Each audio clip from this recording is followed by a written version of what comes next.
m'appelle Chloé Joly. C'est moi qui ai écrit le livre Cuisine-moi, 33 recettes érotiques pour épicer votre couple.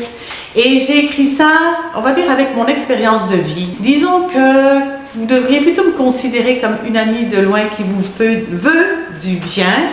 Parce que, en fin de compte, pourquoi est-ce que vous iriez souffrir ce que moi j'ai souffert pour finalement en arriver à certaines conclusions.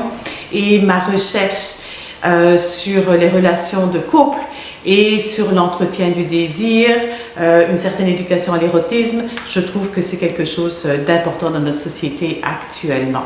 Alors, un autre conseil que je voudrais vous donner, c'est de laisser tomber la performance sexuelle et essayer peut-être d'éveiller votre présence sensuelle, développer votre intelligence érotique.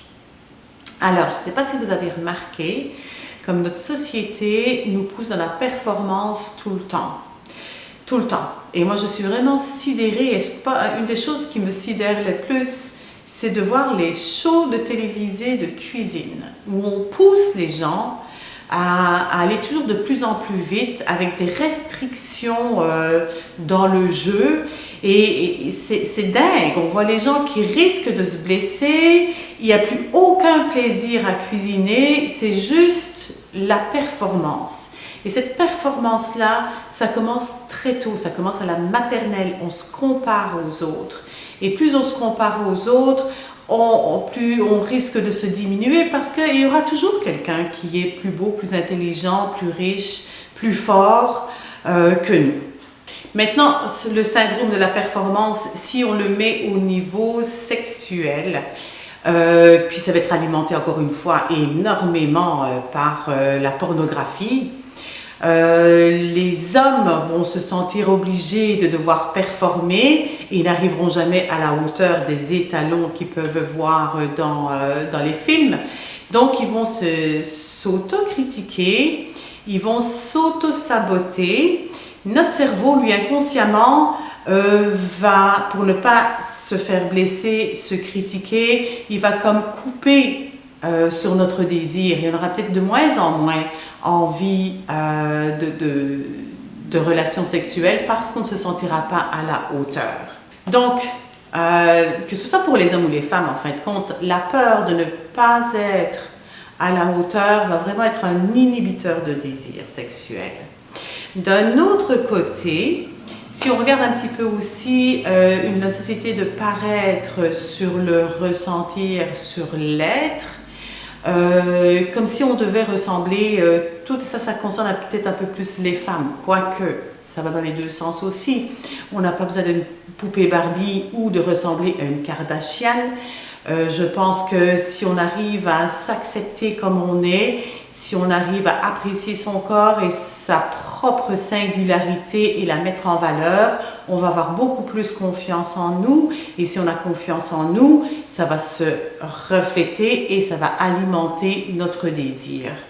Si on essayait de sortir un petit peu de cette performance et de ce désir de se conforter à une image corporelle qui n'est pas la nôtre, qui est celle des médias, qui est celle de la publicité, il faut vraiment apprendre à développer son intelligence érotique, un petit peu comme on apprend à savourer un repas. C'est à peu près la même analogie, encore une fois.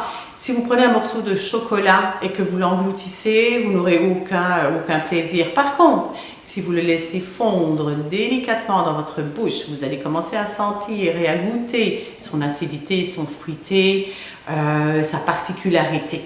Et c'est la même chose quand on fait l'amour, quand on découvre quelqu'un.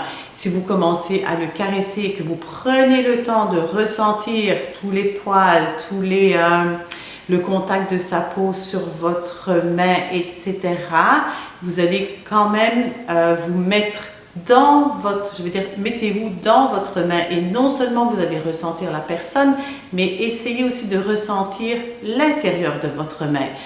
Recevez aussi cette caresse, ne le faites pas seulement la donner.